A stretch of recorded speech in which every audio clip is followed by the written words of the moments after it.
Buen día, mi nombre es Sandra Evelyn Huerta Soriano. El día de hoy les voy a compartir la medida de tendencia central llamada media aritmética. Soy la responsable de la asignatura de Fundamentos de Estadística. Acompáñenme en los siguientes minutos. Como en anteriores ocasiones hemos revisado, justamente la media aritmética, que es la tercera medida de tendencia central que vamos a revisar, también vamos a poder localizarla en torno al centro de la distribución de nuestra población, es decir, va a estar precisamente en medio, dentro de la población. Revisemos ahora la fórmula.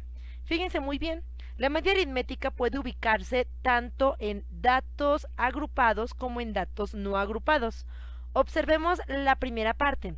Nos indican que la media aritmética en ambos casos es justamente el resultado de sumar todos los datos de la población y dividir el resultado final entre el número total de datos que hemos sumado. El símbolo que representa la media aritmética es una X con una virgulilla arriba. La media aritmética solo puede ser aplicada en variables cuantitativas exactamente igual que la mediana. Recuerden que la moda es la única medida que puede ser aplicada en variables cualitativas y cuantitativas. Bien, ya que hemos observado que el primer elemento es una suma, miremos ahora la fórmula. Tenemos que la media aritmética tiene justamente una suma en primer lugar, que es la suma de todas las variables. Recuerden que aquí las X significa variable. Nuestra variable puede ser, pues, estatura, peso, promedio, calificaciones, en fin, cualquier dato numérico que estemos analizando en nuestra población, dividido entre n mayúscula. Recordemos que la n mayúscula es el número total de datos. Veamos el primer ejemplo para datos no agrupados. Nuestro grupo tiene en total 6 personas que participan de nuestro breve experimento.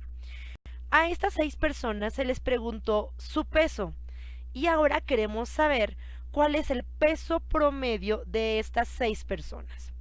Observemos que la primera persona señaló pesar 84 kilos, la segunda 91 kilos, la tercera 72 kilos, la siguiente 68 kilos, la quinta 87 kilos y finalmente la sexta persona indica 78 kilos.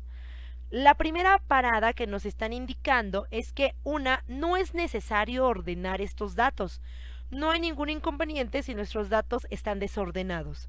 Así que lo que yo hice en este caso fue colocar los datos como nos están señalando el planteamiento. No los ordené de menor a mayor, ni mucho menos. Yo los copié tal cual aparecen en el planteamiento. Se suman y el total de esta suma es 480 kilos.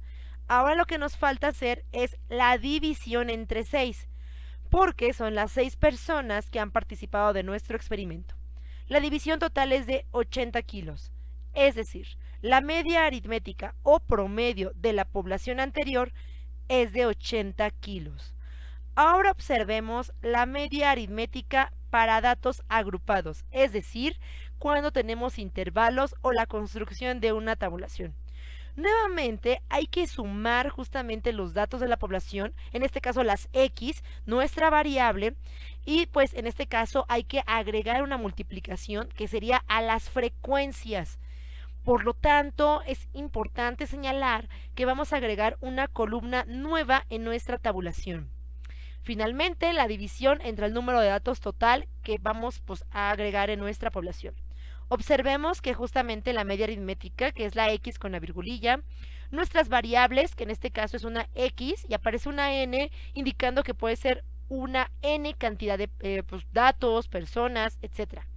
Frecuencias también aparece con una N porque indica que pues esto puede ser de diferentes datos, podemos trabajarlo. Y la N mayúscula, que es el número total de datos. Veamos el primer ejemplo para justamente nuestra media aritmética para datos agrupados. Fíjense muy bien, vamos a determinar lo siguiente. En primer lugar tenemos 7 intervalos, es decir, 7 renglones. Los intervalos van de 10 en 10. De hecho, iniciamos aquí no en el 0, pueden observar que podemos iniciar en el número 10, en el número 11.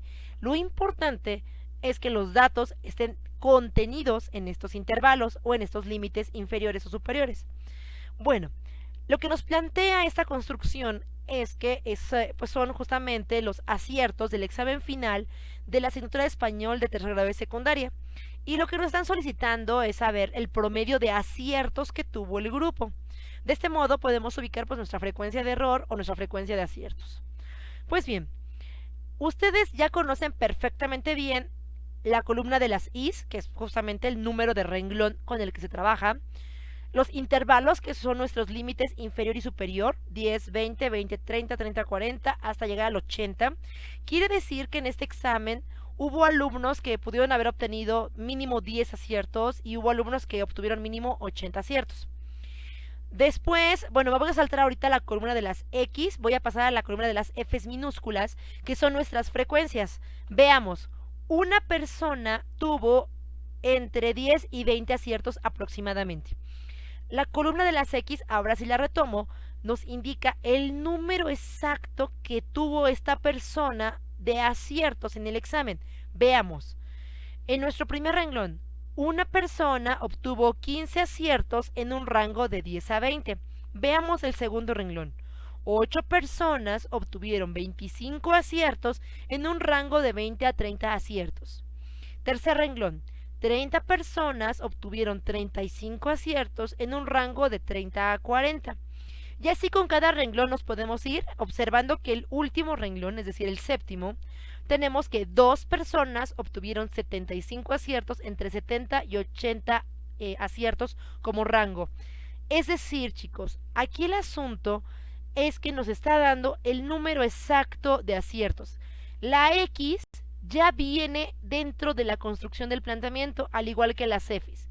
Lo que vamos a desarrollar nosotros es lo que aparece en la tabla azul. Es una multiplicación. Lo que nos pide la fórmula, en primer lugar, es multiplicar las X, es decir, el número de aciertos, por las Fs, es decir, el número de personas. Así que multiplicamos 15 por 1, 15. Ese es mi primer resultado. Pasemos al segundo renglón. 25 por 8 nos da 200. Tercer renglón, 35 por 10 nos da 350. Y así con cada renglón hay que multiplicar. Por ejemplo, 75 por 2 nos da 150 en el último renglón. La fórmula nos indica que ahora hay que hacer una suma total de esos resultados. Al sumar cuánto me da X por F, me da en total 1820. Ese 1820 lo traigo justamente a la fórmula final y hay que dividirlo, como bien recuerdan, entre n mayúscula, es decir, el número total de datos, que en este caso es 42. La división de 1820 entre 42 me da 43.33. Quiere decir que ese es mi promedio de aciertos, de 43.33. Si lo pensamos de este modo, pues el grupo está reprobado, porque si nuestro máximo rango era de 80, estos chicos ni siquiera están aprobando el examen. Por lo tanto, el promedio de aciertos final es de 43.33.